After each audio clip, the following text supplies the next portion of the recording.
আজকের জেনারেশন যখন সিনেমা হলের সিটে বসেও রিলস স্ক্রল করতে ব্যস্ত, ঠিক তখন বাংলা সিনেমার এমন একজন মানুষের গল্প বলা দরকার, যিনি স্ক্রিনে এলে দর্শক চোখের পলক ফেলতে ভুলে যেত। সাইজে একটু বেটে খাটো, ডায়লগ ডেলিভারি একদম সাধারণ, কিন্তু ওই এক জোড়া চোখের চাউনি আর হাসিতেই লুকিয়েছিল অভিনয়ের এক মারাত্মক পাওয়ার হাউস। হ্যাঁ, আজ কথা হচ্ছে বাঙালির অল টাইম ফেভারিট বাঘা অর্থাৎ রবি ঘোষকে নিয়ে। ভিডিওটা শেষ পর্যন্ত দেখুন, কারণ এই হাসি মুখের আড়ালে লুকিয়ে থাকা এমন কিছু গল্প আজ বলবো যা হয়তো আপনি আগে কখনো শোনেননি।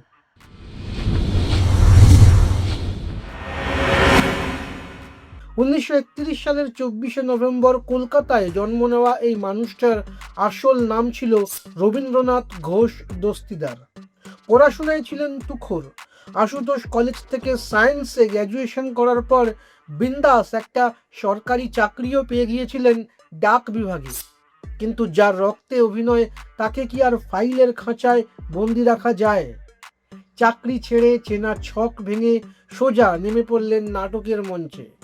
কিংবদন্তি উৎপল দত্তের নাট্য দলে শুরু হলো ওস্তাদি। 1959 সালে আহ্বান ছবি দিয়ে সিনেমায় এন্ট্রি হলেও আসল ধামাকাটা হলো 1966 সালের তপন সিংহের গল্প হলেও সত্যি সিনেমা দিয়ে। একটা বাড়ির চাকরের চরিত্র যে পুরো সিনেমার হিরো হয়ে উঠতে পারে, সেটা রবি ঘোষ না থাকলে বাংলা সিনেমা কোনোদিন জানতেই পারত না। আর তারপর এলেন স্বয়ং সত্যজিৎ রায়। গোপীগাইন, বাঘাবাইন আর হীরক রাজার দেশে ছবিতে রবি ঘোষের সেই বাঘার ক্যারেক্টারটা তো আজও বাচ্চা থেকে বুড়ো সবার মুখস্থ। তবে রবি ঘোষ মানেই শুধু কমেডি নয়, অরণ্যের দিনরাত্রির সেই চার বন্ধুর একজন, কিংবা সংসার সীমান্তের সেই মারাত্মক সিরিয়াস চরিত্র। তিনি বুঝিয়ে দিয়েছিলেন কমেডিয়ান তকমাটা তার জন্য বড্ড ছোট।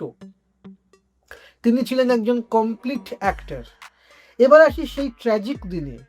1997 সালের 4 ফেব্রুয়ারি ভাঙাগড়া সিনেমার শুটিং করছিলেন তিনি।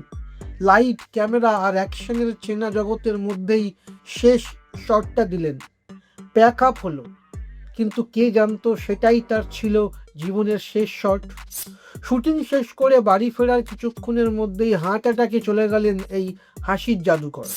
মৃত্যুর ঠিক আগের মুহূর্ত পর্যন্ত যিনি ক্যামেরার সামনে অভিনয় করে গেলেন, তার চেয়ে বড় শিল্পী আর কে হতে পারে?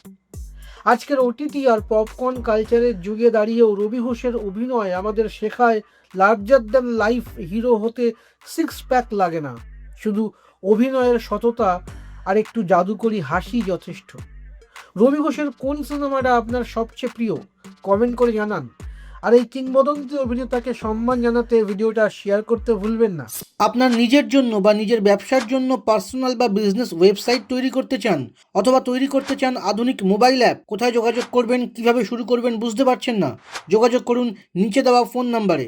আপনার সমস্ত প্রশ্নের উত্তর পাবেন এখানেই।